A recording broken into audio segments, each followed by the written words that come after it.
and welcome to You Right, the podcast where creativity meets community. I'm Rachel. And I'm Matt. Each week on You Right, we challenge our listeners to write a story in just 30 minutes, using 3 of 5 randomly generated words. It's a fun and fast-paced exercise to spark your imagination and get those creative juices flowing. We'll read your submissions, offer feedback, and discuss the unique twists and turns of each story. Whether you're an aspiring author or just love a good tale, You Right is your place to explore the endless possibilities of storytelling. So grab a whisker, a pot of cream, and a dark surface, and let's dive into this week's stories. And remember, the only limit is your imagination and 30 minutes. So let's see what you got. Let's see. Let's see. Let's see it. Yeah. Yeah. That was an adorable writing utensil. Wasn't that Whiskers. cute? That was so cute. You've been 'Cause holding on to that one, haven't you? I have. Okay. And I actually have been holding on to my boy cat's whisker, which I found on my clothing one day at work, and I saved it, and it's sitting by my computer. Oh. And I view it daily. You put it in a shadow box. You You light it. Get Yeah. some art lighting for it. Pretty much. Yeah. So how are you? Quite well. Oh, yeah? Yeah. Can you elaborate on that? I am getting back into the swing of being in shape. Ooh. It's tough. Okay. How are you doing that, though? With exercise? Which types? Some cardio, like riding a bike. Mm-hmm. Stationary bike. Oh, right. Yeah. I don't own a bicycle anymore. Oh, really? Yeah. After you get hit by a car on a bicycle, it really kind of ruins the whole experience. I thought that you still rode after that. No, I never owned a bike after that. Oh, my goodness. Yeah. I didn't realize that. That's Well, sad. for one, at the time that I was hit, I couldn't afford to replace the bike. Right. It was a very, nice bike. It was my mom's old bike. Oh. And I just put like new wheels on it and just kind of fixed it up a little bit, but no, it wasn't that nice. Oh, I thought it was like a top of the line bike. Oh, that one was stolen off campus. Okay, yeah. And even that one wasn't top of the line by any stretch, but Okay. it was a nice bike. Yeah. I liked it. Nice. Yeah. And gone. Poof. Damn. Gone. Seems like a sign that you shouldn't ride. Yeah. Mm-hmm. Also being hit. Yeah. Yeah, those two things together. Yeah. That was rough. That was a rough experience. So, Right. but yeah. Well, how about you? What are you doing? Well, I have just been, living my best life. I'm also working on getting in shape. Mm. And so, well, of course, I play roller derby, and then I also go to a gym, but also I'm trying to get an under the desk mill. Mm. Well, I did get one, but it doesn't work. But Yeah. And they told you to destroy it to Yep. send you a replacement. yep, they said destroy it. Send us a picture of its destroyed form, of its corpse, and then we'll send you a replacement. And that's upsetting to me, but I guess I'm gonna have to do it anyway. I have been doing debates with my students. Oh, that sounds fun. It's one of the best ways to get students talking, especially if you can find a topic that they're really feel strongly about. Mm. So our debate last week was, is a hot dog a sandwich? And Passions were high. passions were high. And I've heard some of the most hilarious arguments in this debate. For or against? Both. Both. Yeah, Both. it doesn't matter. No, it doesn't matter. And so, this last time, well, in the past, I've had a student be like, who's arguing against it, because the one arguing for it was like, well, a sandwich is just meat between 2 pieces of bread, and a hot dog is meat between 2 pieces of bread. Therefore, a hot dog is a sandwich. And then they were like, okay, well, what is bread in Mexico? Tortilla. So if meat between 2 pieces of Mexican bread is a sandwich, then that means that a taco is a sandwich. Mexican bread. Yes. Then that means a taco is a sandwich. Uh-huh. So therefore, you're full of shit. Anyway, this time, they were like, the one who was arguing against it was like, okay, if a hot dog is a sandwich, then why are they in 2 different sections on menus? There's handhelds and sandwiches, and then there's hot dogs. Yeah. And I was like, touche. The hot dogs Touche. are relegated to their own corner of the Yes, menu. yes. They can't sully the good name of sandwiches. Yes. And he was like, if a hot dog is a sandwich, then why is there a separate word for hot dog? I mean, valid. Yeah. And I was like, that was a great argument. Yeah. But then they start kind of getting like personal about it and then getting upset, and then it gets really funny. And then someone threatens someone, and Yeah. it's all downhill from there. Yeah. And it's just hilarious. I love it. That's a great debate. Yeah. Mm-hmm. Yeah. Excellent. Mm-hmm. Excellent. Thank you. Yeah. So, did you see all of our stories for this week? I did. Yeah? Yes, I did. And who did we decide to read this week? We decided to read The Legend of Ket by the Prismatics 19, also known as Jake. Hey, Jake. Hey, Jake. Hey. So yeah, The Legend of Ket. In the beginning, there was nothing. Fast forward quite a long ways, and you'll end up in Fort Wayne, Indiana, in the year 2014. Living in a duplex in a poor part of town, there is a young man named Jake, unsure of his footing in this wide world. It is his first time out from under his father's roof, and a sense of freedom, of creation, of a new life has overtaken him. Joining hands with that sentiment is a feeling of loss, of loneliness. Leaving home for your first time is a wonderful, terrible thing. To occupy his mind and his time, he has taken to visiting with the strange old men that gather in the garage across the alley. They are there almost every day, all day long. They play darts, they play euchre, they play chess. They talk in the meandering way old men do. Among them is Keen Edwards Tyrell. Keen, or Ket as he preferred, is a wiry man north of 60 who is rail thin and loudmouthed. He carries himself as a king of his castle and looks as though he were bitten by a methed out spider. As far as Jake knows, the man doesn't do anything harder than bud heavy. His smile shows a disaster of missing teeth, with isolated icebergs living their solitary existence. None of this is very flattering. When Jake first met the man, he did so with a hearty handshake and was told very quickly, "My name is Ket, as in Keen Edwards Tyrell, the first, last, and fucking only." Beneath the bravado was a great man. He was a chess mastermind, able to win games before people even saw the end approaching. Try as he might, Jake has never beaten him. With a dart in his hands, he is a sniper. Before each throw, he bends at the knees in a plie that would please most ballerinas, and sends a hand sweeping across the floor of the garage, before sending his dart to the exact spot he needed it to go. In a game of euchre, he is untouchable. He is able to see bluffs before they happen, and somehow always ends up with one of the bowers. Keen Edwards Tyrell is much more than meets the eye. And over the summer, Jake and he talk about life, politics, religion, and all the expected things that a young man learns from a wizened old mentor. Then, something amazing happens. Jake fails. In the first big failure of his adult life, bills mount up, rent gets behind, and after a certain point, the only thing left to do is make a tear-filled call to home, asking his father to move back. Of course, it's fine, but fine doesn't get rid of the shame that Jake feels. On the last day before moving, Jake goes back to tell Ket and the guys that he's moving out and wish them goodbye. After a few "good luck, kids," and "we'll miss seeing you arounds," Ket gets Jake alone. "Boy," he says, "don't you worry about this. I can see it eating you up. You just rub some dirt on it and keep moving. You don't get to be king of shit mountain without stepping in it a time or two." And with a pat on the shoulder and a Marlboro puff, he's gone. Jake never sees him again. But he'll never forget the strange old man who taught him the importance of failure, put into words too plain to get confused. He will always remember Keen Edwards Tyrell, the first, the last, the fucking only.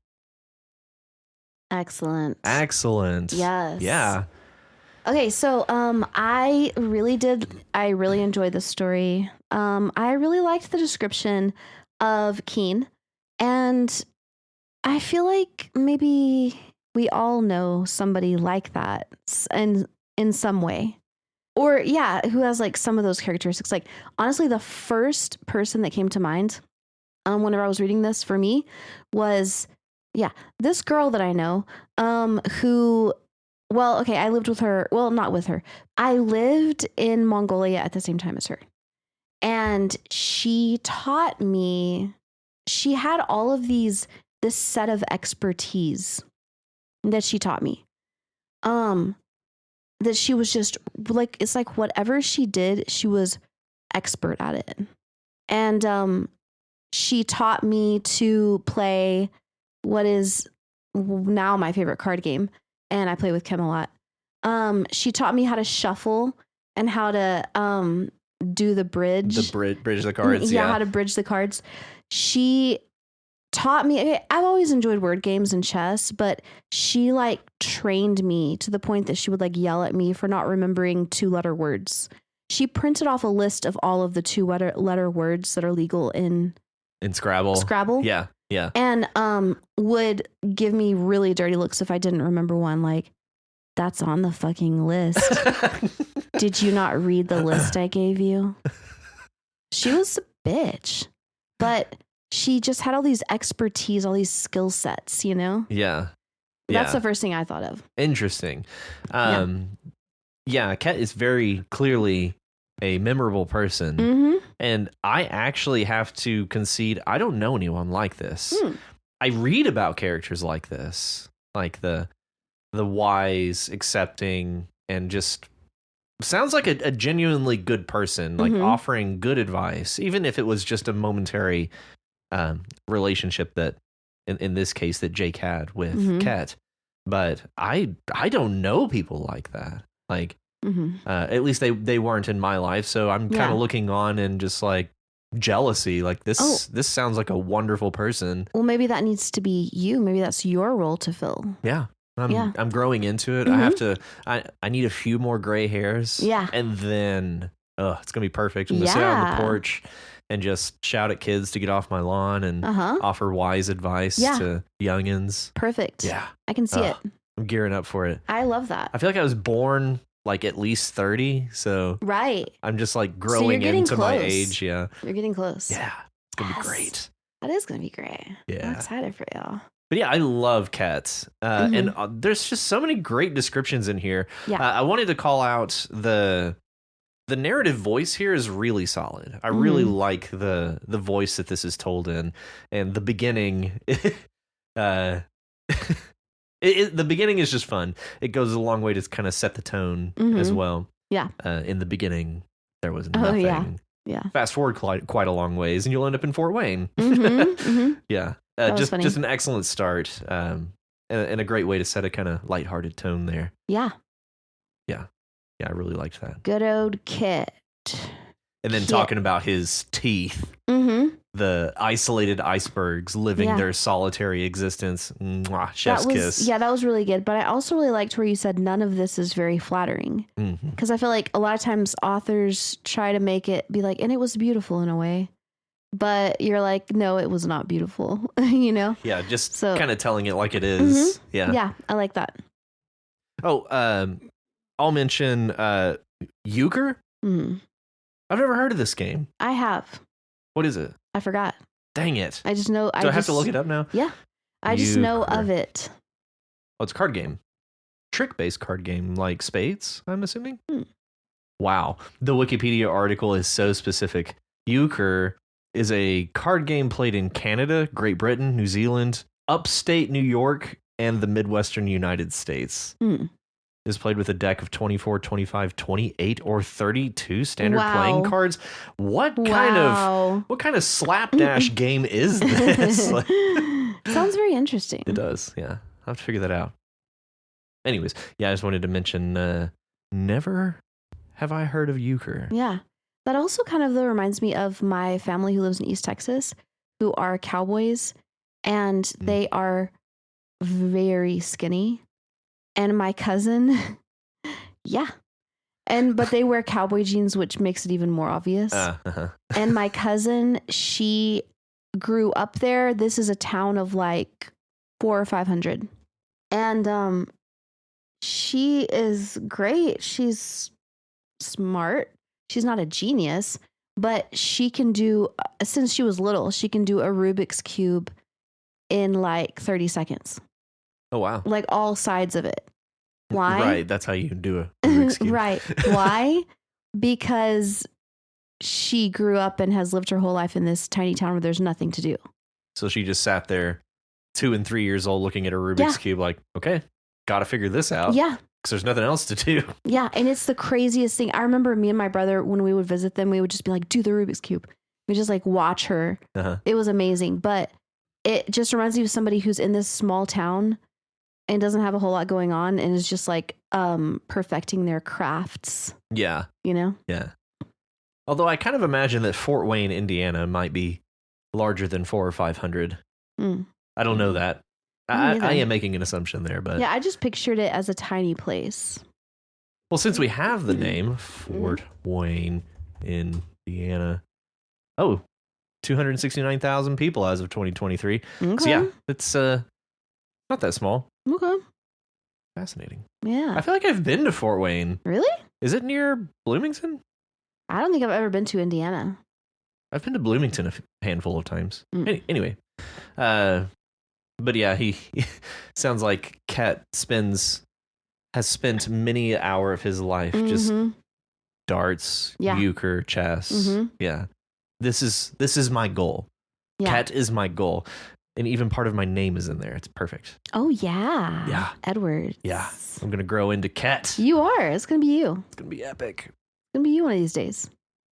And then we get to the part, something amazing happens. Jake fails. I like that kind of contradiction. It's amazing that he fails. And the failure isn't necessarily what's amazing. It's the lesson that comes from the failure. Yeah. I really liked the way that was framed. That was great. Yeah, that was good. So whenever he does fail and then he's like, a tear-filled, oh my God, I just did it too. It's so easy. Of tear. Yeah. So I just let y'all know whenever we do these readings, if we mess up a line, we'll go back and re-record it. Yeah. And I said tear field. Yeah. Tear field. Tear field. Okay. A tear-filled call to home asked his father to move back. When I read that, I thought he was calling his dad being like, can you please move back? I feel like that's ambiguous. For his dad to come back. I'm like, oh, wow. Okay. That's a pretty cool dad. The dad was like, all right, son, I'm going to let you live your life and be on your own. So I'm going to go out and find somewhere else to live. Oh, yeah. You know, just here's the house. Don't burn it down. Yeah. It was like asking, but then I know that he left home. Yeah. From the beginning, but that was confusing. Asking his father to move back. I would say asking his father if he could move back. Yeah. Yeah. Yeah, I got the message, I think. I did on the second read. Yeah. Yeah. And I think you could even chalk that up to just the narrative voice. Like that could just be the way that Jake would say that. Like considering no, because we're not in a first person. This is a third person. So yeah, you're right. That the ambiguity of that is Yeah, you can't justify that. No. Okay. And this line, boy, he said, don't you worry about this. Yeah. Yeah. I thought that was really cool of Ket because I thought that Ket was going to not necessarily condone what Jake was doing by giving up. Because my whole image of Ket was that he was like this badass, like hardcore guy, you know? And that would be like, no, don't give up. Yeah, don't give up. Keep going. Yeah. Keep trying. Yeah, dig deeper into squalor. Yeah, dig deeper, like suffer. You know, it's good for you or something. But he didn't. He was just like, oh, I get it. So he's a little bit more of a progressive guy than I had pictured. Yeah. A little bit more pragmatic. Yeah. No, I mean a little bit more like forgiving of weakness. Yeah. Yeah, fair enough. But yeah, I really liked that everything that he says, You just rub some dirt on it and keep moving. You don't get to be king of shit mountain without stepping in it. Like it's a great line, and the way that we cap it off, the importance of failure put into words too plain to get confused. Wonderful, absolutely wonderful. Yeah, and a great message in general. The first, the last, the fucking only Keen Edwards Tyrell. Yeah. Sounds like a badass. Yeah, I'd meet Keen. I would love to meet Keen. I'd drink a beer with Keen. Oh, absolutely. That sounds like a wonderful time. That's what you should do with Keen. And it sounds like he'd probably kick your ass at darts, billiards, chess, basically any game. Yeah. Yeah. That's upsetting because I really like games. Yeah. And that's another thing that this girl I was talking about was expert at is billiards. She was on a league. A league, even? Yes. Wow. She had her own gear. This was back in the States. Like, she didn't have it with her in Mongolia. But she's toting around a pool cue in Mongolia. I mean, she could because there's pool tables, but yeah. Radical. Yeah. So you met the female version of Keen Edwards Tyrell a few years removed and a few the only thing they have over. in common is that they are masters of their trades. Okay. She's not a very nice person like Keen. Oh. Yeah. That's unfortunate. Whatever. Well, here we are. Just rub some dirt in it. Well, that's something is that she trained me to do the things that she did. Keen did not train Jake to do those things, you know? I gotcha. Yeah. She has a control issue where she's like, you need to get on my level or we can't hang out. Oh, you know? Okay. Yeah, so. Well, what else do you have for Jake here? That's all I got. It was just a really enjoyable read. It was, yes. Excellent. Hey, thanks, Jake. Thanks, Jake. Yeah, lovely. And up next, The Trial by Nick to You. Yes. Yeah, so back with some familiar faces and familiar places. Judge Syrup. It's been a while since I heard that name. Yeah. But and I do like that name. That's all it took for me to be like, okay, we're back here. Yeah. We're back. Yeah. And I'm just going to actually address Nick to You's comment at first before we dive off into it. But did you know that it's really hard to write a courtroom scene in 30 minutes when you know nothing about the law and have to make up a fictional legal system on the fly? Yes, Nick to You. Yes, I do. I attempted to write a story in a courtroom before, and I didn't even have the challenge of having to make up a fictional legal system. Wow. I was basing it off of the actual American legal system. And I get like 2 lines into it and I'm like, oh God, what have I done? I don't know what I'm doing. I have no idea. There's such specific language to a courtroom and I knew none of it. Yeah, that's true. There really is. And so I was like, okay, pause the timer. Then I just go on. I think I spent the rest of the time I had allotted to write just looking up courtroom stuff, you know, different roles, different. I mean, it's just so much. It's probably easier to just sit down and watch, like, I don't know, To Kill a Mockingbird or something, or, you know, Matlock or whatever. Matlock. Wow. But yes. She Wrote. Murder, She Wrote. Yeah, exactly. So I was floundering the whole time trying to write that. But once you kind of get the jargon and you get past a certain point, then you can just really get into the meat and potatoes of it. So yes, Nick, I relate very closely with that issue. So yeah. I've never tried it, but I can see how it would be difficult because, like, you hear all these words and you recognize them, but whenever you have to actually like use them in context, you have to kind of like have a better grasp of it. Right. Yeah. Yeah, and I feel like it'd be so easy to just say something. It's like, that's not right.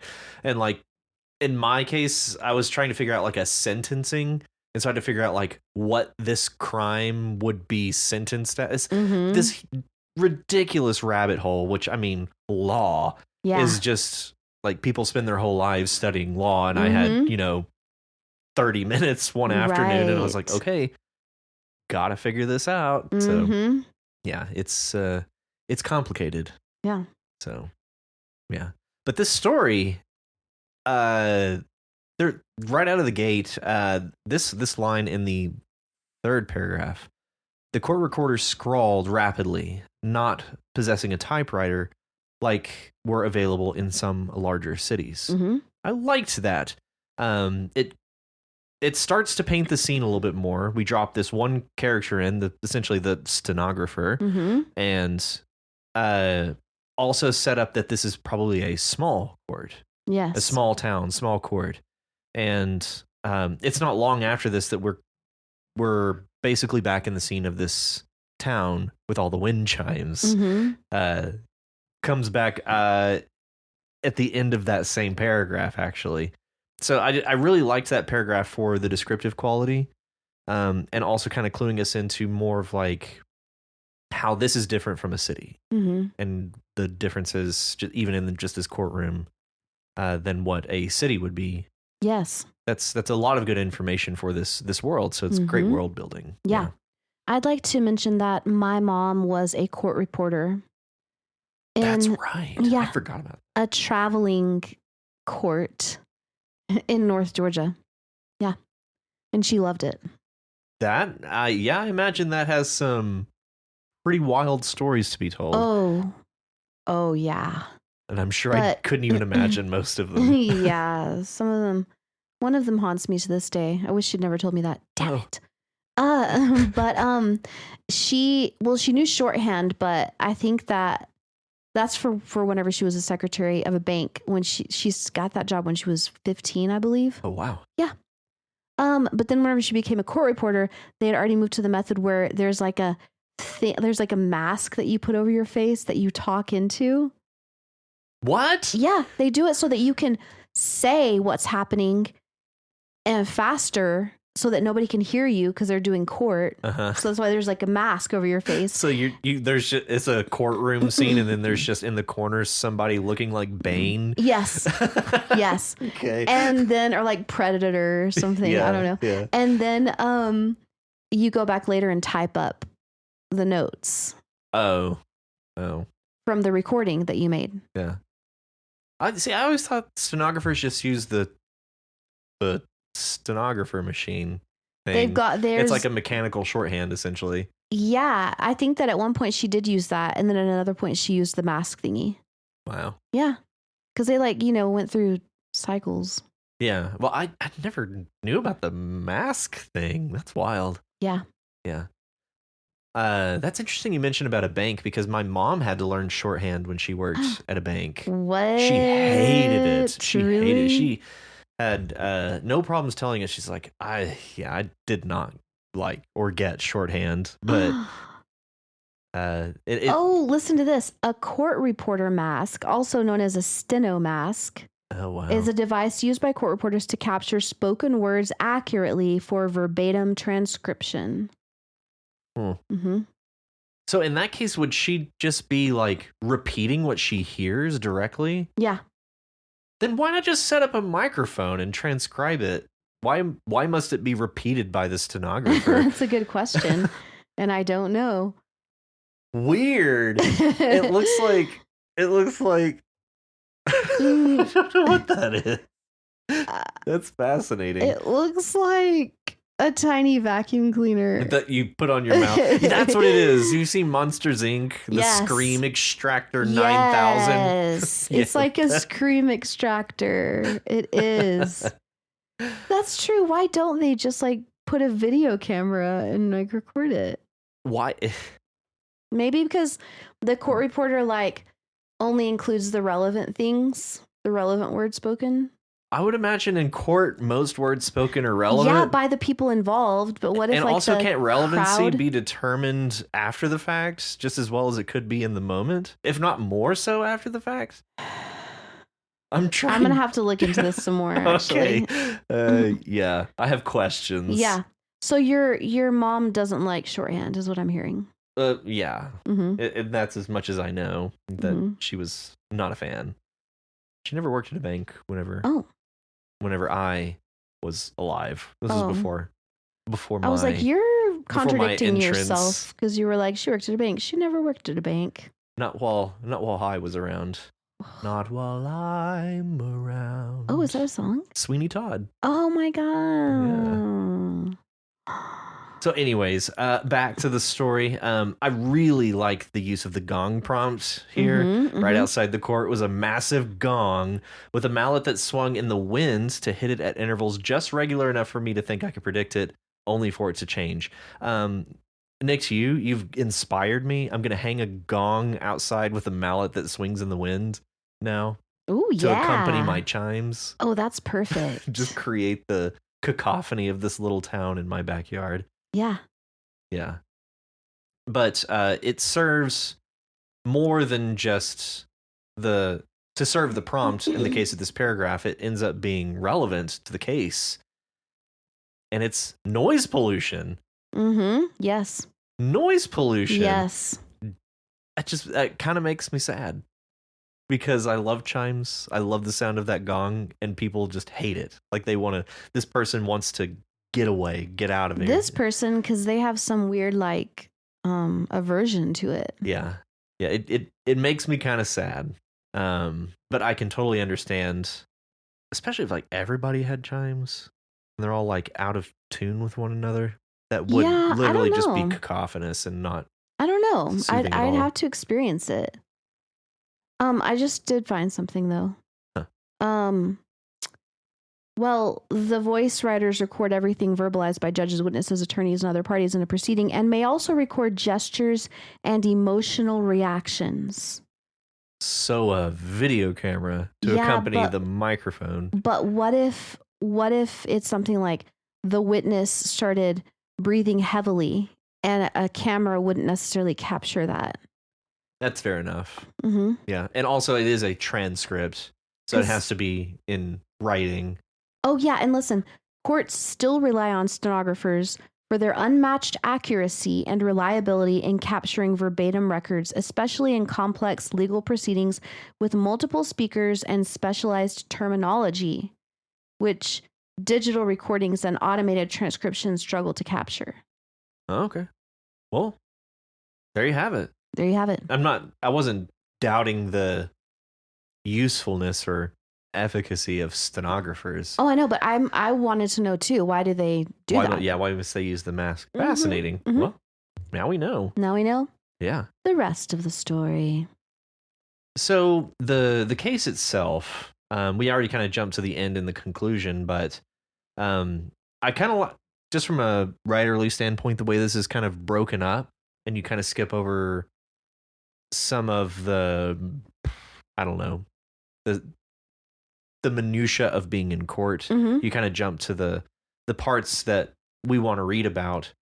I actually liked that, and the line breaks worked perfectly to show us that we've jumped forward in time through this case. Yeah, I did like the line breaks. Yeah, it makes a big help for the reader to kind of break it up that way. And these names, man, Loquial Song. I love that. That's a great name. Loquial Song. That is wonderful. That is. I don't know where that came from, but it's delightful. I read the name and I was like, oh man, just put a smile on my face. Yeah, it's a great name. Yeah. And then we save Serenity Fane or Fine for last. The woman being, it's not judged, but this is a hearing, I guess, to change their sentence based on circumstances that their representation thinks needs to be brought up in front of the ruling judge, Judge Syrup here. Yeah. And ultimately, we terminated this last paragraph. Judge Syrup seemed to feel a little bit relieved that at that, basically saying that he agrees that the circumstances warrant further inspection, but it's outside of his jurisdiction, essentially. So then we pass this case on to the Platinum Peak. Yes. Of which we have much more time with. So this has been us kind of dabbling with the mortals for a little while, and it sounds like we're about to take this case of the mortals back to the not so mortal people on Platinum Peak. And I was going to say that might be bad for Serenity because the Platinum Peak non-mortals are pretty savage, but then I remembered that they like murder and condone it. So maybe they will not be hard on her. Tough to say. Yeah. Tough to say how they'll react Mhm. to these circumstances.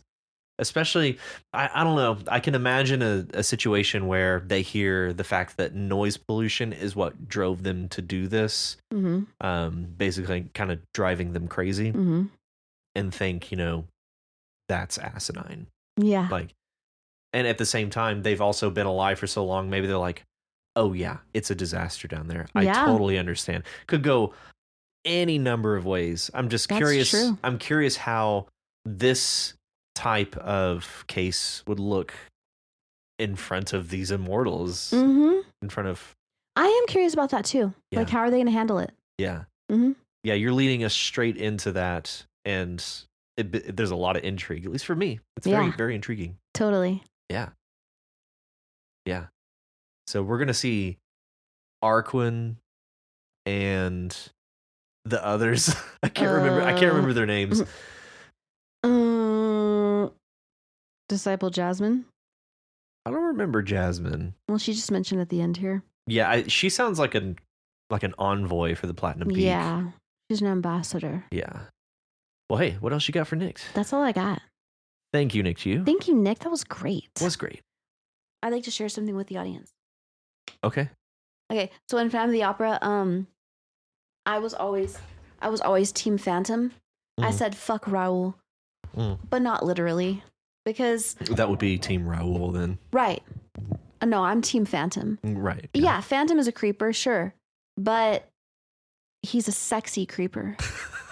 And yeah, that mask is just hot. It's so hot. And What's Raoul, Gerard Butler under there? No, Come exactly. On. Yeah. Raoul is basic. Yeah. He's like, hey, Christine, I want to have a family with you. Like, who gives a shit? When you put it like that. I want to go live in Phantom's lair and be worshipped by him. That's what I want. That sounds pretty legit. No lie. Yeah. I mean, and live a creepy existence, creeping on other opera people. I mean, and what's not to love there? No, exactly. And I don't know. I just always had a boner for Phantom. Right on. Mm-hmm. Yeah. I think secretly so did Christine. Oh yeah, absolutely. Actually, it wasn't even really that secret. It wasn't. It's kind of an open secret. Bro, yeah. Look at the passionate. What was that one song? Music of the Night. No. No. Past the point of no return, the final threshold. You know what I'm talking about? Yeah. And it is like hot. In fact, hot. It is hot. I think I came whenever I was on Broadway watching Phantom of the Opera, and during that song, I was just like, I mean, please don't act it all out. I'm not going to, but that was so hot. Yeah. Team Phantom. All the way. Hell yeah. Because you never saw Christine having that kind of passion and losing control with Raoul. And also his entrance to the masquerade. Chef's kiss. Oh, yeah. Beautiful. Oh, yeah. Man can make an entrance. He can swoon a woman. And he can just treat her like she's God on this earth. You're talking about Phantom, right? Yes. Yeah. Yeah. Absolutely. Yeah. Oh, he's... Absolutely. I mean, I'm game for Phantom. Okay. Let's party boy him. Let's party boy Phantom. Hell yeah. Hell yeah. And perfect segue into our next story. Yes. Okay. Rachel's Guide to Suicide Success. Option 3, murder-suicide. Hey, Walker, it's good to have you back with us. It is good. And Walker, I read your comments, and as listeners know probably by now, I too have struggled with my own mental health issues. So you're not alone. You are decidedly not alone. Nope. You are in good company. Yes. Some might even say excellent company. I would. Yeah. Most definitely. So Rachel's Guide to Suicide Success, option 3, murder-suicide. This opening paragraph, actually, maybe it's just the opening sentence of the first paragraph. I just want to read it. Mm-hmm. At this point, you may be wondering, is the third time a charm? And this is a valid and logical viewpoint, which is refreshing if you indeed had this thought, as it indicates a level of rational thinking of which you have previously not attained, considering that you are voraciously consuming a book about suicide. But I digress. Mm-hmm. Wonderful. Yeah, that was really good. Yeah, it's this entry especially struck me as very cutting. Yeah. Like it's really getting to. It's I don't know. The only way I could describe it was cutting. It just reminded me so much of the style of Good Omens. Yeah, it does, and at the same time, I think it's got a sharper edge to it. Like, yeah, it's not especially subtle. It kind of feels like the author of Rachel's Guide to Suicide Success is kind of like unraveling a little bit. Yeah, and having to write this. That's true. Yeah, it doesn't. True. It doesn't have quite the same playfulness to it. Which this is so fun. Yeah, I had so much fun reading this. Yeah, me too. Yeah, cutting. That's. I'll keep coming back to that word, but it seems to be. It's not a huge fan of option 3. The author, I guess. Yeah, doesn't seem like they're a huge fan of option 3. That's true. They do seem to kind of be talking trash about option 3. Yeah, they're not big fans, but no. They're under contract, and so by God, they're going to write option 3. Right, but it's true. They do seem to be judging option 3. Yeah. Quite a bit. Okay, so it is true that most prominent murder-suicides reported in the media are perpetrated by persons of European descent, i.e. white people. Yeah, I like the way that that's notated. Open parentheses, ellipses, white people, ellipses, close parentheses. Yeah. Like give you plenty of time to just like, we're talking about white people. Yeah. Yeah. And I asked myself at first, or I thought to myself, I'd never really like thought about that. I have thought about that with serial killers. Like they're almost always white people. White men. Yeah. Oh, absolutely. Yeah. White men. But, I hadn't thought about murder-suicides because the last murder-suicide that I knew about was just like a couple of blocks from me in the Boston Creek apartments. Oh, yikes. Yeah, where this mom killed her kids and then herself. She was not white. But so that kind of was just like, oh, is that true? Or is it usually white people? I don't know about that. I don't either, but I'm sure there's metrics that we could look up. Yeah, because actually I did look up a statistic because in this, I think that he mentions that it's usually men. Doesn't he say that? Yeah. Yeah. I do remember that. And I looked that up too because it's funny also because of that most recent murder-suicide I heard about. Whenever you said murder-suicide, I immediately went to moms murdering their children and then killing themselves. Yeah. You know? Yeah. And so then you were like, oh, and it's mostly men. And I was like, oh, okay. And then I looked up and that one is definitely verified because most victims of murder-suicide are the significant others of the man who kills them and then kills himself. Right. Okay. Yeah. I mean, that it made sense whenever I was reading it. Like I could picture a scene where husband goes off on a rager for whatever reason. Yeah. Kills significant other, wife, whomever, and then realizes like, oh shit. Yeah. I'm going too. So yeah, that made perfect sense to me that it would mostly be men and white men, which is a thing. But I have a theory for why that is the case. Go ahead. I mean, it might even be proven. I don't know. It's just because of the isolation. All right, I'm just going to say it. White men are kind of socially isolated. They don't have as many friends as women.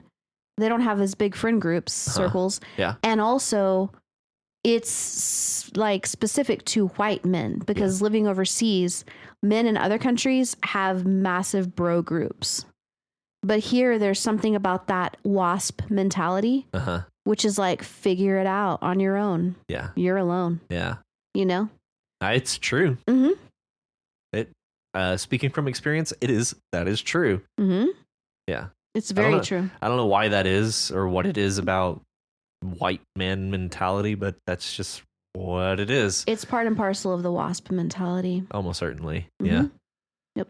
Yeah. It's like a self-sufficiency. It's a lack of dependence. It's a need to be independent and to provide, to take care of everything by yourself with no. It's. I think it's a perfect storm of the individualistic worldview of Westerners combined with the like expectations of the man to be the provider. I don't know. Like head of household. Yeah, or to have a household first and foremost, and then to provide for it. Like, well, that's really expected of men around the world. But fair, okay. The individualistic thing about our society, plus I think the natural tendency that women have to be more social because of evolutionary reasons, which I've discussed in the past. Yeah. I think those two things together maybe are creating a perfect storm. I don't know. I don't either. Mm-hmm. But just in general, it struck me as valid statistics. Like I didn't really go into it questioning that whether or not that was a true statistic, I guess. But anyway, the next paragraph. Well, I say next paragraph. The use of the gong here. Yeah, it is the next paragraph. That being said, there are many things that could go wrong with an attempted murder-suicide. So we kind of dive off into these issues with option 3 here. And then the use of the prompt comes in about halfway. Life is not the gong show after all, with a loud basso profundo peal of a gong when you make a mistake. I love that description. The basso profundo peal of a gong. Yeah. And to call it back to the gong show that was a thing, right? The gong show. Oh, it's something. It's like they would ring a gong, and it's like I can't remember, but it struck me as kind of familiar. So I was hoping maybe I could get some information. Maybe you knew about it. You can't. It sounds like it makes me think it's like an old game show. I want to say it was called the Gong Show. That sounds like mildly familiar, but okay. While you're looking that up, I just found a statistic. An overwhelming number of familicide cases are perpetrated by non-Hispanic white men. 91%. Wow. So yes, Walker, you're right. Like not even just right, but very right. 91 percentile. Like yeah. Wow. You're very right. Very right. You're extremely right. But yeah, the Gong Show is absolutely. The Gong Show. What it's called? An American amateur talent contest franchised by Sony Pictures. So there you go. Okay, the Gong Show. There we have it. But let's see. This is actually kind of hard to discuss in pieces because I feel like the flow of this story really is a big part of what makes this story so effective. The leading from one thing to the next, to the next, to the next. Like just as an example, in this paragraph, in this case, the consequence would be the exact opposite of what you're trying to accomplish. Life, specifically life without the possibility of parole. How could this happen, you ask? Allow me to explain. Next paragraph. Let's say that you have determined that while you are deeply committed to ending your existence on this earth, you cannot proceed with the knowledge that you will leave your unloved ones in grief. Also, I love the continuation of unloved ones. Yeah. Given that your commitment is so deep, a creation of an idea forms in your mind that you can still proceed with your ending, but only after ensuring that your family has safely reached those eternal shores ahead of you. I really like that part. Yeah. And then I really like, and look at you pretending to care about anyone or anything. Yeah. Oh, that's just that again, cutting. It's just another dig at those who choose this method. Exactly. So yeah, the author's really showing their Let's be opinion. honest, you don't care. I did think it was funny though to ensure that they've reached those eternal shores ahead of you. Yes. A lovely picture. and keeps the whole kind of lighthearted mentality, and then you dive straight into this cutting line and look at you pretending to care. Right. And then immediately following, next paragraph, the fact of the matter is this: those who choose murder suicide as an option for suicide success are delusional narcissists. Yeah. Drop all pretense. This is stupid. Yeah. This is the dumbest of dumb options. And this is the most selfish of options. You know, it's like, not only are you going to die, but you're going to take other people with you. That ain't right. It's not right. Delusional narcissism. Yeah. And just continues. It's not their fault. Yeah. It's not their fault. Maybe. Yeah, we don't know that. But it has been their responsibility to admit their character defects and work on them. And oh, man. So, I mean, yeah, it's like, okay, maybe you were raised this way or something, but comes a time where you got to take responsibility. Yeah. You know? Yeah. And do better. Let me make this even more plain. There is no world in which the world would be better off without you, no matter what your character defects are. And at that point, it kind of takes on like a more loving tone. Yeah. You know? Yeah. Trying to, like, despite this being a practical guide to suicide success, it's like, okay, I'm going to put that aside for just a second and try and prevent what I'm selling for just a moment. Yeah. I feel like it's like a continuation of the disclaimer. Well, I think it even goes beyond that. Because I made the comment on the last entry that Walker made about, you know, there's a, like, maybe give some time to the story to be serious. And this kind of feels like what we're, like, this is the point whenever the author is like, I'm going to be serious for just a second. He's taking your advice here. And I do feel a little gratified. Not a little. I feel very gratified with this because this is exactly what I was talking about. Like, it's all still heavily satirical. Yeah, it is. But there are moments where it's like, okay, like, and I love it under the guise of the author just kind of unraveling. Right. That's perfect. Yeah, That's a perfect really way good. to still keep the serious moment satirical. Yeah, that is exactly what I am talking about. That works so well on me. That's very true. I hadn't thought about it that way, but yes, that's very true. That he's doing what you had mentioned last time and keeping it satirical by having it as the unraveling of the author. Yeah, at least that's how it struck me. Yeah. Yeah. And this line, this does not give you the right to take them with you and force upon them the same permanent solution to their temporary grief and despair. Yeah. Perfect. Yeah. Perfect. That is exactly what I was hoping to see out of a story like this. And then to follow that up. However, yeah. This is a guide to suicide success and not failure. Right. So I do need to give you a few tips. Yeah. I'm under contract with the publisher to take this route. Yeah.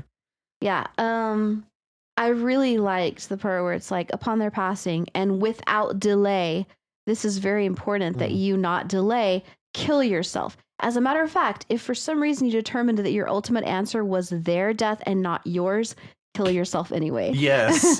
Yes. That was probably my favorite line. And then followed up, secondly, if you're a woman, the same advice applies. Yeah, exactly. It's like the author goes to such lengths of this paragraph. Firstly, if you're a man, block of text explaining like all the details and it ends up like kill yourself anyways. Secondly, if you're a woman, same advice. Right. it's a bit of kind of absurdist humor. Yeah. If you're like, oh, you know what? They're dead and I suddenly feel better. I don't need to kill myself. No, do it anyway. Do it anyway. Yeah. That's funny. Yeah. No pussyfooting around here. Mm-mm. Yeah. Mm. And then we end on, and if you still don't know how to successfully do so, please continue reading to option 4, grenades. Grenades. That one's going to be fun. That one's going to be explosive. That one's going to be messy. Real messy. Real messy. Yeah. Making a statement with grenades. Yeah. Oh, yeah. Oh, yeah. Ooh. Grenades are many things, if not statements. That's right. Mm-hmm. Mm-hmm. What else you got for Walker? That's all I got. Okay. Yeah. I think that's all I have. Walker, this is so much fun. Mm-hmm. Very well constructed. Very well. Mm-hmm. Yes. Thank you. Thank Good to have you back. Yes, welcome back. Up next is Unease by Mexican. Hey, Mexican. Hi. Hi. Okay, so, well, I think we all know that this is a true story. Well, we do now, yeah. Yeah. Yeah. Yeah, I've heard this story Yeah. about this Buddha statue. The statue with the moving eyes. Yep. And apparently, this statue was from a yard sale / garage sale. And I think Kim said that her dad had always said, be careful about things that you get at the yard sale or garage sale because it could have like some energy or something attached to it or something. Yeah. And then I think that, well, clearly it was the other friend's mom who brought this one home. And who knows where it had been. This is very scary. It's been to hell is where it's been. Apparently. It's been to hell and it's coming back to torture you. Yes. Yeah. And it's wreaking havoc on the kids. Right. This is terrifying. It actually is like... It's really scary. And it subtly plays it up. Yeah. Through what I'm going to call an excellent narrative voice. Mm-hmm. Yeah. I just think that the narration here is very effective. Yeah, it is. It's very kind of a personable. Mm-hmm. Like it feels like a very personal narration. Relatable. Yeah. Yeah. I like the descriptions. I like the little details. I feel like the details are what really like paint the picture here. Uh-huh. Yeah. And make it really relatable. And it's just like mentioning things that you might or that aren't necessarily like important for the story, but actually it's setting the scene and it's just adding like depth and content. Yeah. It's adding depth. Yeah. Mise en scène. Yes. Yeah. Yeah. To the story. And yeah, it's so kind of really this like day in the life of a kid in the 90s on a Saturday morning. Mm-hmm. And it's giving you all the what am I looking for?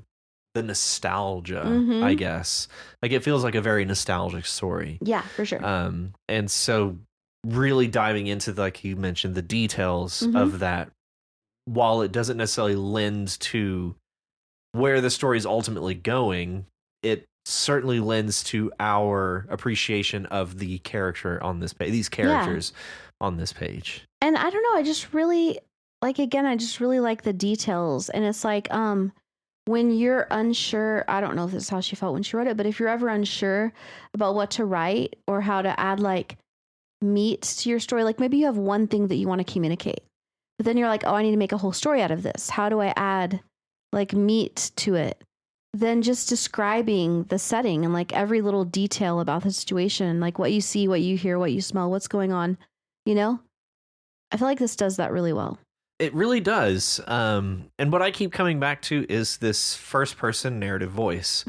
And the reason I keep bringing it up is because Kim and I are both reading Demon Copperhead by Barbara Kingsolver, which is in this very similar first person narrative voice.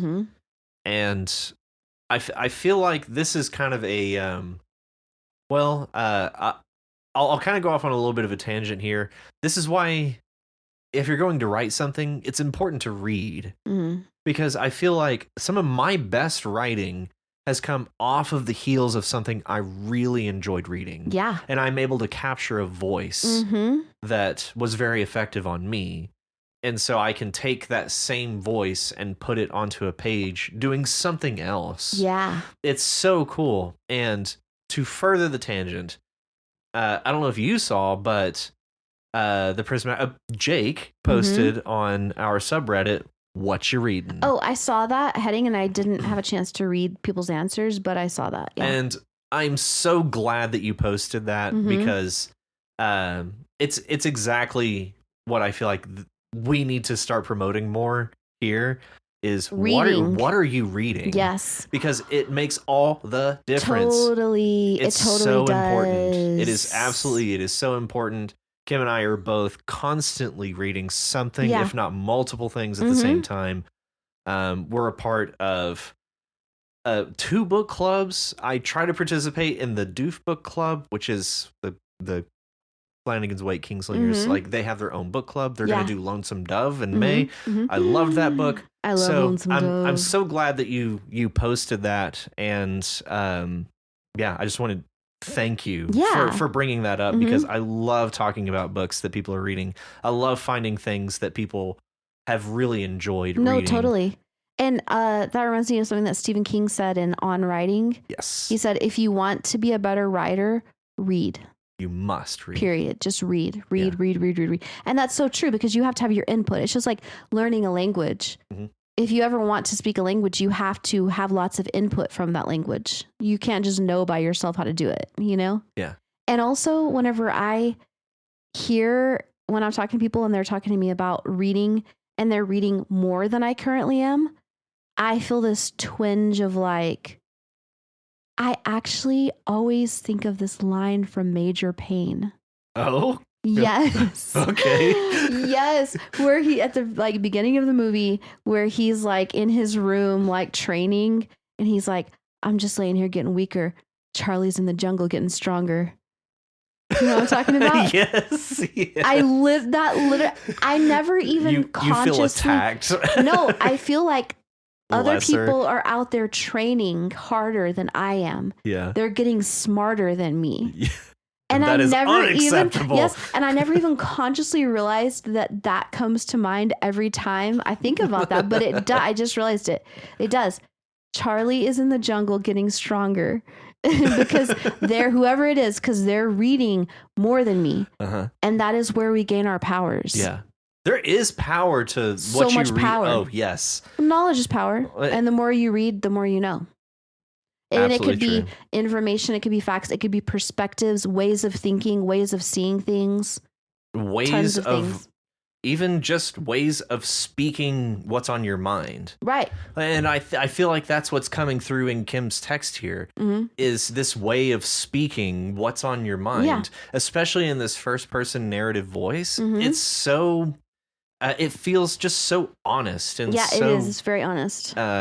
just down to earth. I really appreciated the quality of the voicing here. Yeah. And it really speaks to the power of reading something that you can access, something accessible to you that you can start to internalize, and Yeah. you take that voice as your own and you make it do something else. So cool. I Yep. love that. I love that. Yeah. So one thing that just occurred to me is, so in here we have, the statue is like the evil presence that's making everybody go crazy. And that just reminded me of the artifact in the story of the couple, Brad and Amber, and there's this item, whatever it is, that's the bottom of the Totem. lake. Yeah. Yeah. That like makes people go crazy. It's kind of reminding me of that, because it's Yeah. like this, there's some like power or influence attached to this like physical item, Yeah. Yeah. Actually, Stephen King does that in Desperation. He has physical objects that are like it's like this horrific lust in people. Oh. And it's like this glamour that causes people to like just lose their mind and just What book is this? desperation. It's a strange book. Sounds like it. Very unique. Even for King, like, yeah, I haven't read anything else quite like Desperation. But all that aside, yeah, it has this glamour quality to it, and when the eyes move, you're just like, so. And I like how long it takes for us to get to the point. It's like, and then the eyes moved. Yeah. But I chalked it up to my imagination because nobody else reacted. Right. Then they moved again, and everybody exchanged glances, and that's whenever it's this kind of hair-raising quality, like, oh god, that's not just imagination. Like, the whole room is taking note of what you just saw. Yeah. That's so scary. I would like to mention, though, that on that line, whenever the eyes first move, I feel like you could have, Kim, added more to that to make it more striking. Like, and then those painted blue eyes moved to look at me, then right back to the straightforward gaze. I feel like you could have added something like, and then those painted blue eyes moved to look at me and immediately darted back to their fixed position or something like that. Yeah, you could dress it up a little Dress bit. it up, just like add more detail, more like Maybe the emotionality. more descriptive language, yes, to bring out the emotions in it. Yeah. Because I feel like it was all this build up to that point, Well, and it didn't quite satisfy. It did somewhat, but I feel like there could have been more there to make it more like hit home. you see, I could make an argument for why the first time the eyes move, because at least I thought I knew that. No one else seemed to notice, so I obviously wrote it off as my imagination. You know, no big deal. And so it feels like that she could be using that as a means of downplaying what she first saw. And it's not until the second instance that it's meant to bring up alarm in the reader. I can see that, but I still think that a little bit more detail should go into that first instance. Fair because enough, otherwise it just kind of runs together with everything else. Yeah. It doesn't stand out. I would agree. It could use some dress up, I would say. Just give it a little bit more like turn a phrase on it. Like I don't know. Like in this first person voice you can do anything in this first person voice. I'm struggling to think of something, but yeah, I agree. I would agree. It could use a little bit more description. I like how y'all knew and you didn't know how you knew. Like we knew we had to break it to pieces for it to lose its power. How we knew, I don't know, but we did. I really like that part because it's like sometimes you just like sense something and you're like, no, we have to destroy it. Yeah, kind of intuit. Yes, it's intuitive. Exactly. Yeah, and especially when it's kids. So much of what kids do is just without thought. Yeah. Or without thinking. It's just like, we must destroy this. Right. Yeah, it kind of strikes me like a callback to Stephen King again. The Losers Club. It kind of strikes me as something like the Losers Club would just like, we've got to destroy this. It obviously, like that's what we must do. Yeah, it's that kind of childish intuition. Yes. Very cool. Exactly. My best friend, the epitome of I'll just do it myself, until this day, climbed her little self into the dumpster and hauled it over. That's cute. Oh, man. Because I know who this person is. That's just also a wonderful picture. It is. I'm like imagining it. I'm like, oh yeah. And her little self, she little. Yeah. she wee. She's mini. Yeah. She wee. she wee. She a weeing. Yep. And then after they finally destroy this Buddha, the lightness and peace we felt wasn't even slightly disturbed by the scolding we got. Once my best friend's mom realized her statue was gone. Yeah. It was worth it. Right. Totally worth it. Like we had to destroy this thing no matter what punishment may come. Yeah. Everyone knew it. Right. I can't explain that to my friend's mom. Yeah. But we had to do that. Right. Yeah. That's such a great story. I had so much fun reading that.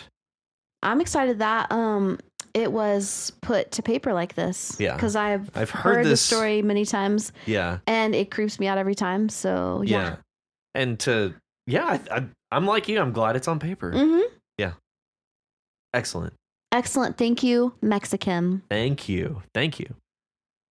And lastly, we're going down to Bone Deep by Ace of Sword. Hey, Ace. Been a minute. It has. And we're back with the characters from this.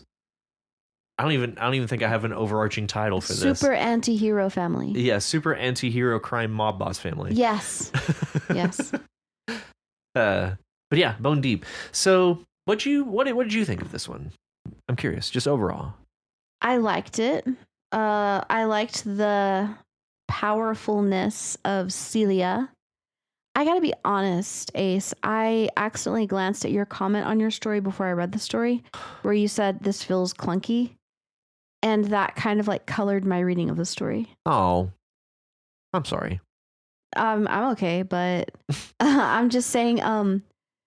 Yeah, I was like, oh, is this clunky? And honestly, I didn't think it was clunky. There was like a couple of times towards the end, but for the most part, it did not come across as clunky. It seems like it could stand for. I agree. I don't think it's clunky. I think it's just not entirely fleshed out. Mm-hmm. It feels like there's some areas that you could kind of fill in some gaps. Yeah. But as far as the flow and kind of where we end up and the scope of what you're trying to cover, I don't think this is clunky. I just feel like there could be some moments that you give it a little bit more space to breathe. Yeah. Possibly. But overall, I really enjoyed this. I like that this is where we move to next, because this is basically the end of I won't say the end of the trauma, but it's this kind of ceremonial end to this event that has happened. And then it's basically from here on, it's moving into grief and mourning, and based on what we know about these characters, vengeance and retribution. Like, basically everybody's just looking for someone to punish for what has happened to Matt. Right. Here. Yeah. Yeah. So totally. it's like this, it is the calm before the storm. That's what this feels like. And it really, as I was reading it, it feels that way. It comes across that way. Yeah, and I mean, Celia is described as a spring coiled under tension, poised to strike, ready to retaliate. So yeah, it definitely seems like the calm before the storm. It seems like something is going to happen. I really like the word thrum. Yeah. Mary could actually feel the tension emanating from Celia like a deep thrum, too low to be heard. I really like that. Yeah, and I feel like that's the prompt coming into play. Too low to be heard. Yeah. Yes. That's very cool. What really one part that got me was, and that was just her decoy.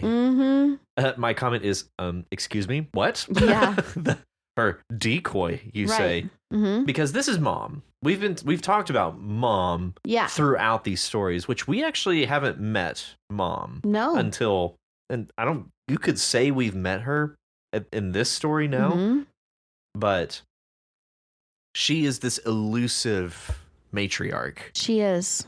At least with regards to this story. So it's like we're getting these kind of passive little bits and pieces of her. So I love the amount of intrigue that's being built around Celia. Yeah. Very, very effective. Yeah, I would like to meet her.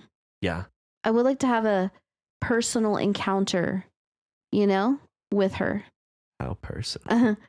Very personal. Ooh. Use your imagination. Ooh. Yes. But that's interesting you mentioned that, because I feel like what could really set this series into overdrive is some sort of tete-a-tete. Oh, yeah. With Celia and some, somebody she thinks could be part of what happened here. Oh, yeah. Or someone who actually is. I don't know. Yeah. Kind of one-on-one. Just them two in a room. Or maybe these other characters, Mary and Brian, these characters maybe observing a tete-a-tete between Celia and some other antagonist. We'll say. So, or protagonist. How does Celia approach that confrontation? And I feel like that would be such a fun scene, which at the same point, I wouldn't blame you for delaying that, because you've built up so much intrigue. To just pay it off is a big decision. So yes. So that would be amazing. Basically, that's kind of what I'm looking forward to. Yeah. Is when we get to see how Celia handles herself. Right. I'm very much looking forward to that. How does she handle herself? How does she carry herself? Yeah. I mean, obviously she's very powerful and, unapproachable and intimidating, but I would like to know how she... deeply scorned. Yes. But I would like to know how she speaks. Like, what is she like? Yeah. Who is Who is this woman? Yeah. Yeah, so much intrigue.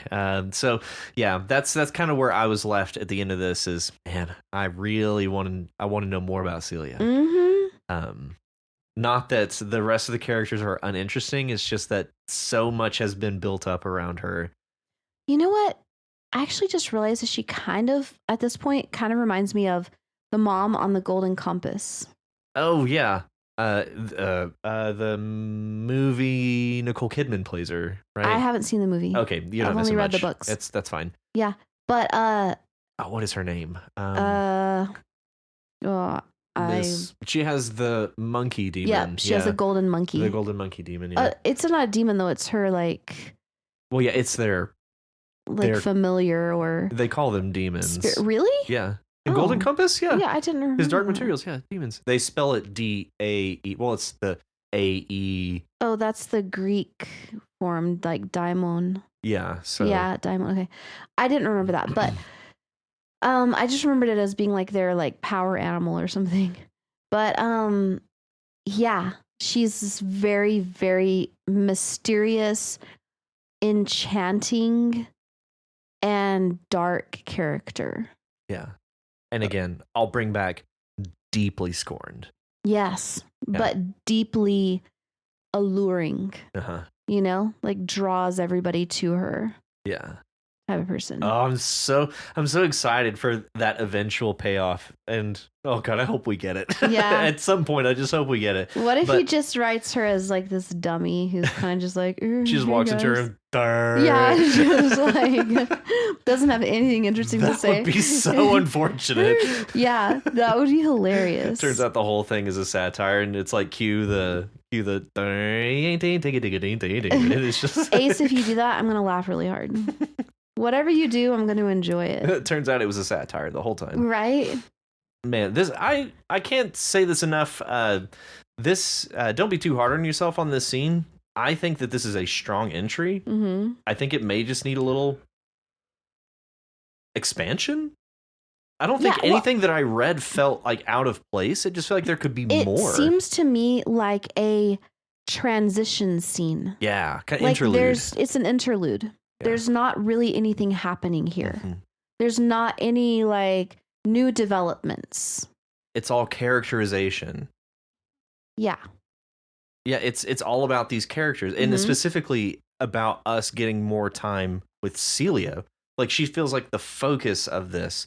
And we never hear anything from any of the characters. There's no dialogue. Nothing is spoken.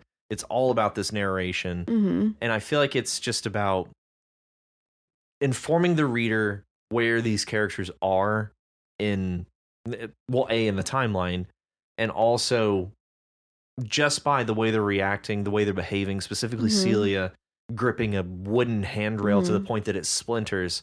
That's all great characterization without them having to speak a word. Yeah. And just really, it's a kind of an emotional setting as well. Yeah. So you're giving the reader kind of the emotionality of these characters, at least at this point in time, and giving us a clearer direction of where the story may be progressing to. So now that we've put Matt into the ground, it's time to seek vengeance or whatever they end up doing. So what immediately comes to mind is vengeance. Yeah. So, oh, yeah. Yeah. Vengeance is coming. Oh, yeah. And it's a dish best served cold. Yeah. Yeah.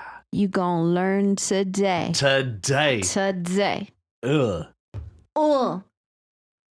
If the enemy did dare to attack them here, they would reap what they'd sown. Right? Yeah. Lovely. That's a great last line. Great way to leave it. Yeah. What else you got for Ace here? That's all I got. Excellent. Yes. Excellent entry, Ace. Thank you. Excellent. Good to have you back. Yes. Welcome back. And this entry just made me want a continuation so that I can know what this is leading up to. Yeah. You know? Yeah. We're a lot of buildup happening here. Exactly. Yeah. Okay. That is all of our stories. That's all? For this week. What? So shout outs. Hey, thanks, the Prismatics 19, also known as Jake. Jake. Glad to have you.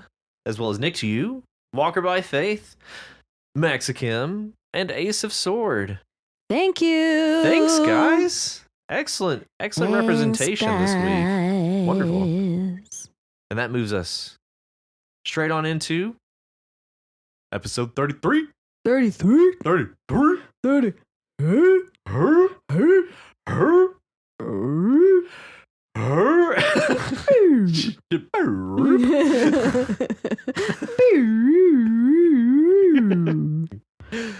Okay, so for episode 33, we issued an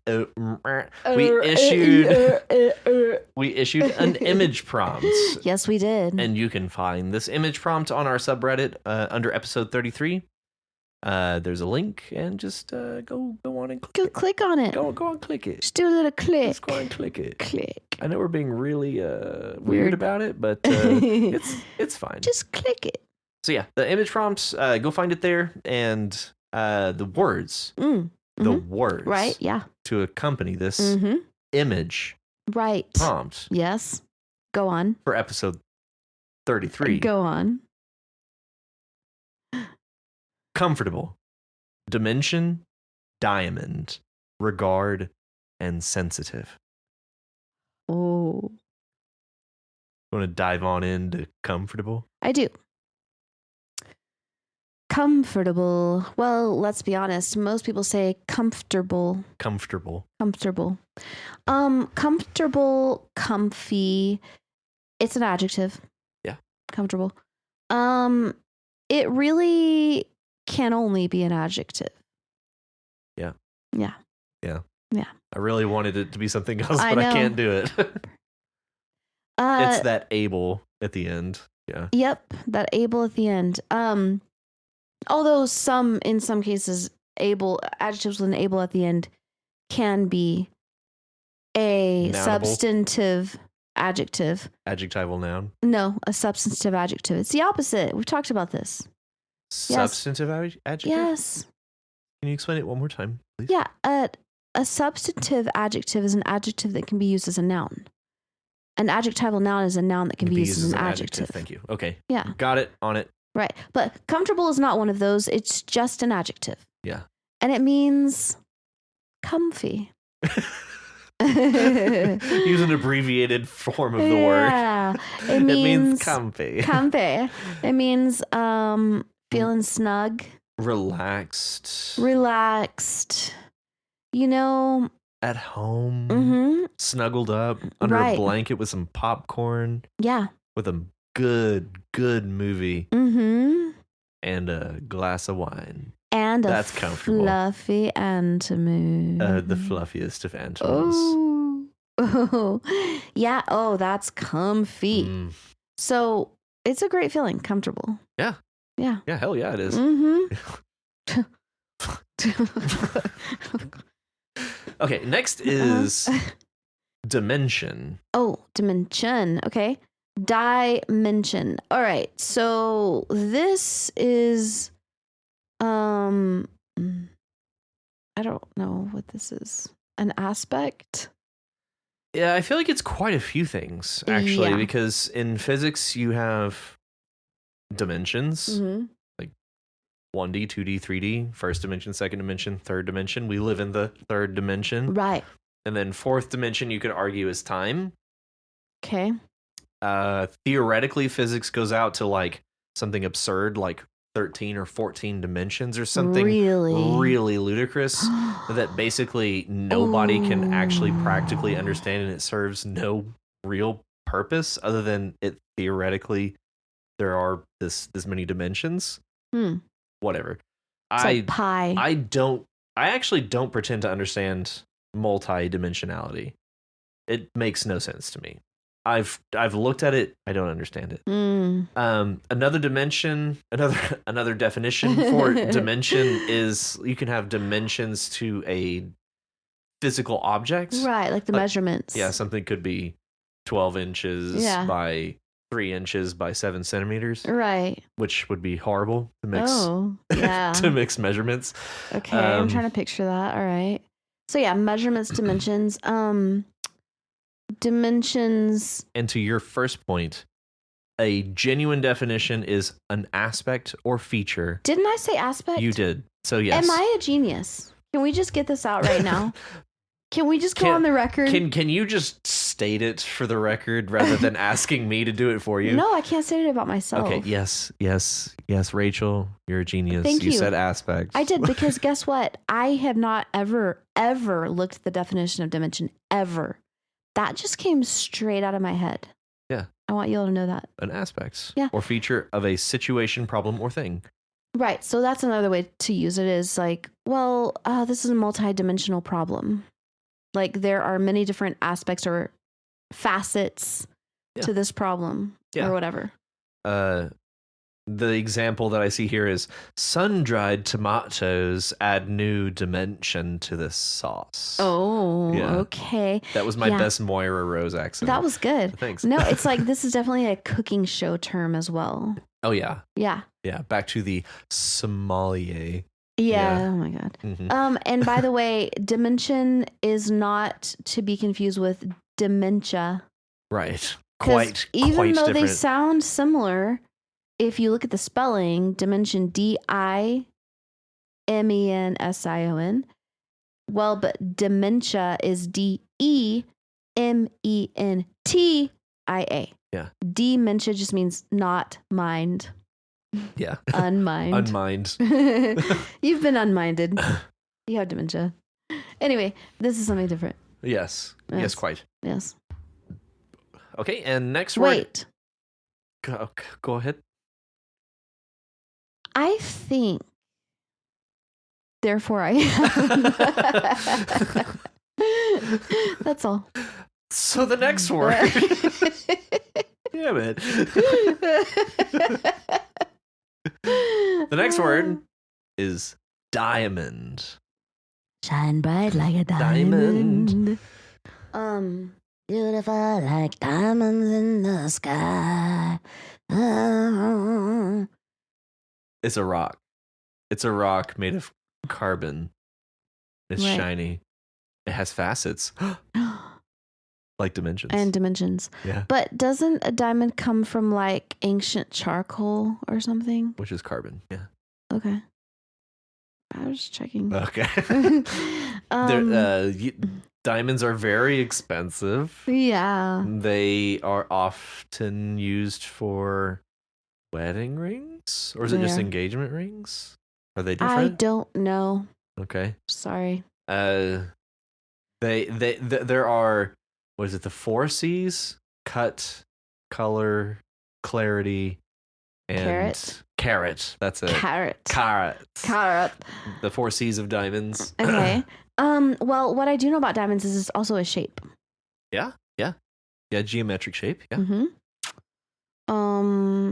It's like a slanted square. I hear they're forever. I heard that too. Who said that? I think Zels or something like that. Zemskis. Diamonds. Zelskis. I thought it was. Zel. Is that a James Bond movie? Oh yeah, that too. It's also on a commercial.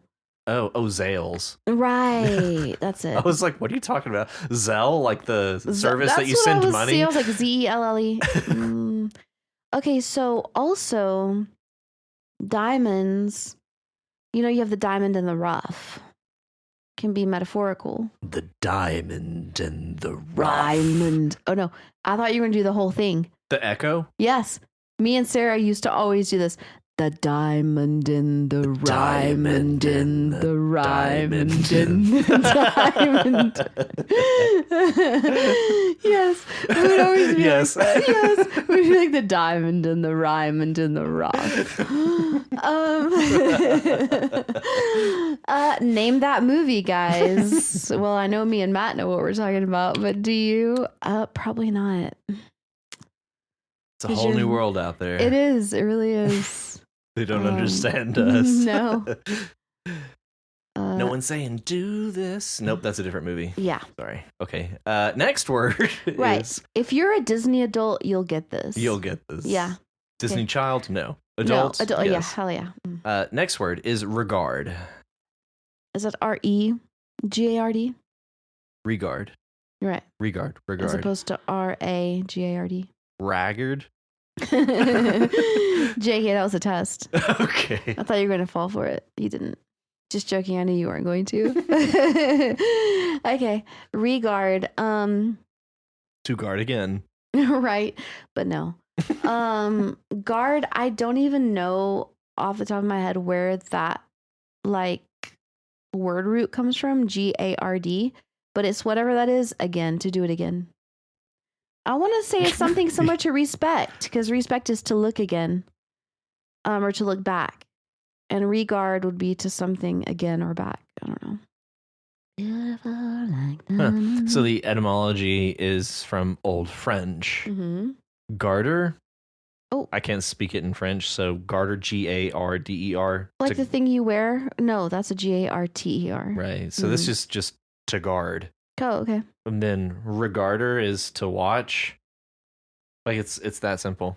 Like there's not any further than that. Okay. But yeah, to regard, like I regard you with such high esteem. Right. I can't actually define words. I found out that I can actually only use them in examples. Right. So I think that's a common issue that people have. okay. Mm-hmm. Yeah. And that's an issue that I had too until my students were like, but why? What does it mean? Explain it. No. Yeah. I'm just going to keep using it in context and you'll figure it out. Yeah. But that is really the best way. And that's the reason why the adult brain gets in the way of language learning. Oh, yeah. Because we want to know why. We want to understand it. Mm. Anyway, also regard can be a noun. Ah, yeah. Yeah. Like I can. in that regard. In that. Yep. Mhm. Exactly. Mm-hmm. Or in regard to, in fact, I just looked this up last week because I had a student who was writing a letter to a hiring professor, and he was like, in regards to this or that. And I was like, wait, should it be in regards to or in regard to? And actually, it should be in regard to. Yeah. But regards is just a thing that people say that is accepted. Yeah. Mm-hmm. Yeah, because there's no plurality. Yeah. Yeah, it's just regard. Right. Yeah. It should be in regard to. Yeah. Or with regard to. With regard to. Mhm. Yeah. And my example actually was a noun. I hold you in such high regard. Oh, yeah. Yeah, so that I didn't realize, but yeah, I think I know it best in the noun form. Okay. Nice. But yeah, I regard you. Yeah. Both makes perfect sense. Mm-hmm. I couldn't define it, but it makes sense. It's also an adjective, regarded as the best in his field. Regarded as. Mm-hmm. Yeah. Would that not just be verb? It is regarded as. Well, the thing is that in the passive participle, the passive participle is used as an adjective. Okay. Yeah. I don't think I knew that. Regarded. He is regarded as. There it is. Yes. Yeah, he is regarded as. Yes. Okay. Mm-hmm. And in that case, it is an adjective, but it's originally a verb. It's just being used in the past participle form. Mm-hmm. Okay. Past passive participle. Past passive participle. Yeah. The Yes. 3 Ps. The triple P. The triple P. Not to be confused with the past perfect participle. Or the past Just present joking. perfect It is participle the past. present. It is the past perfect participle. But yeah. Okay. And the final word There's more? is sensitive. Oh.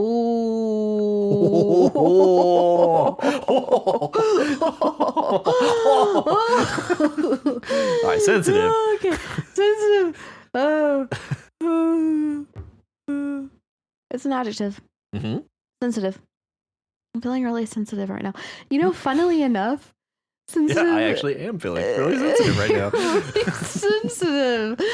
Actually, I kind of am today. But funnily enough, this is one of the first words that I learned, that I strive to learn when I'm learning a different language.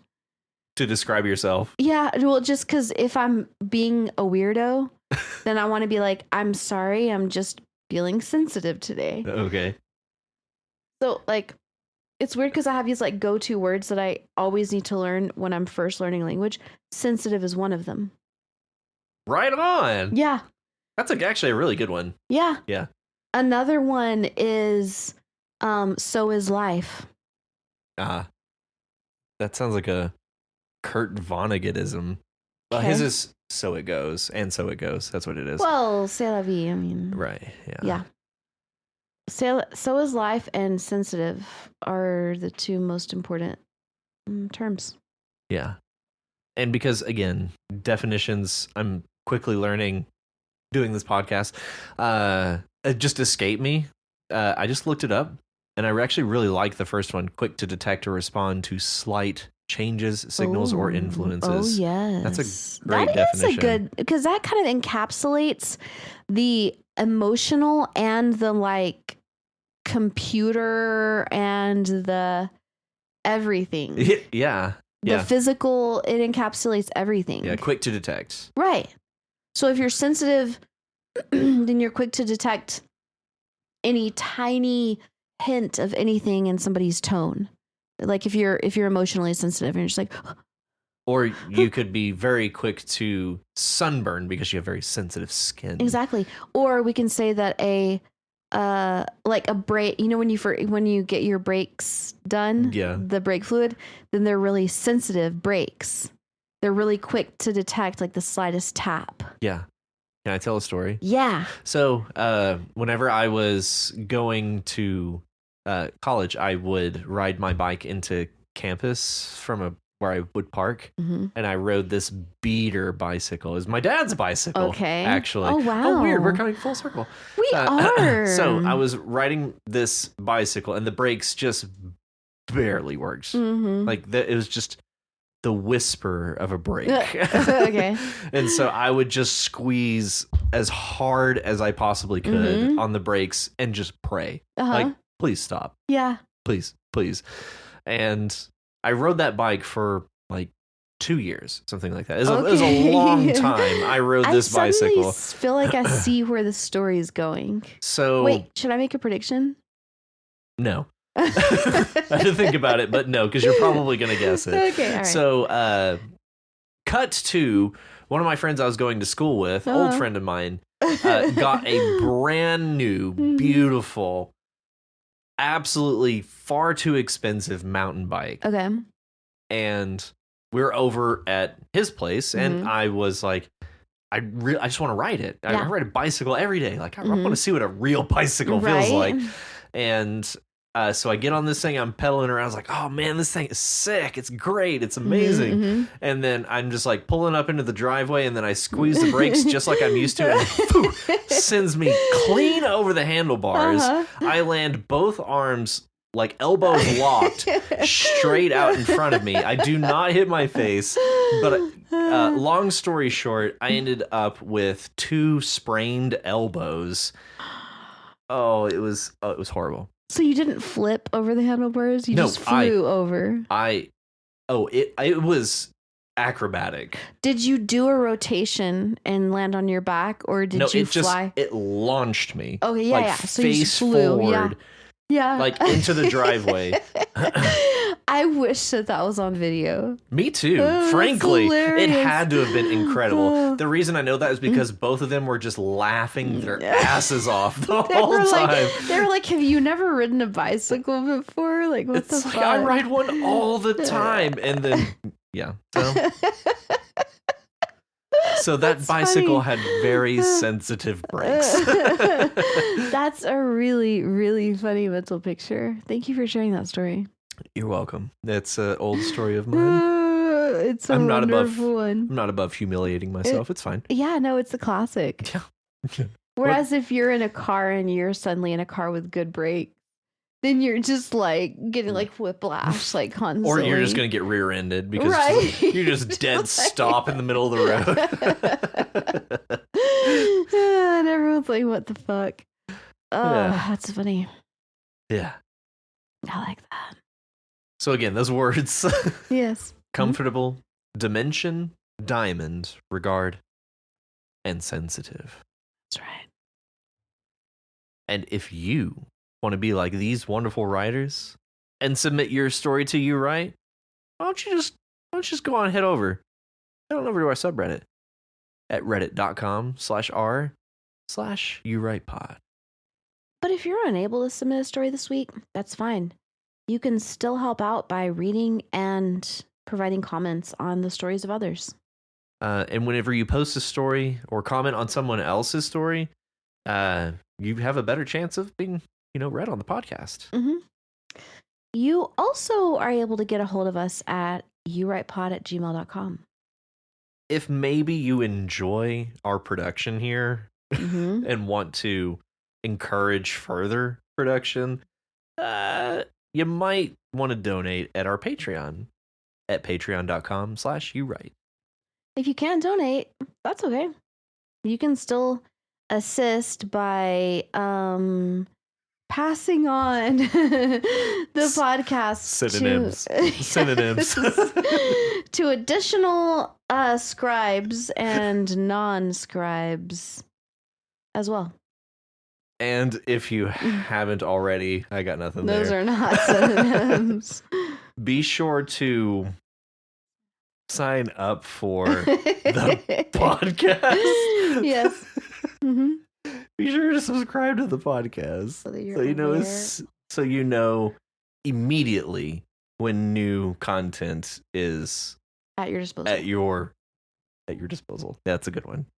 When new content is at your disposal. That was good. I liked content. Okay. Additionally, be cognizant of the fact that you can provide us with an estimation and description of our performance heretofore. Rachel and I likely shall announce a single estimation of our performance heretofore on each new release of our content. In addition. So be especially Butech. verbose. Butech. The Mongolian creative. Yes. Butech. And also recall. Be with Matt and I in the upcoming 7 days on Y'all Scribe. Y'all Scribe. Y'all Scribe. Some content. Yes. In which y'all scribe. Some content in which y'all scribe. I like that. Fly me to the moon and let me play among the stars. See y'all next week. Let me see what genius feels like on Jupiter and Mars. Hold my hand.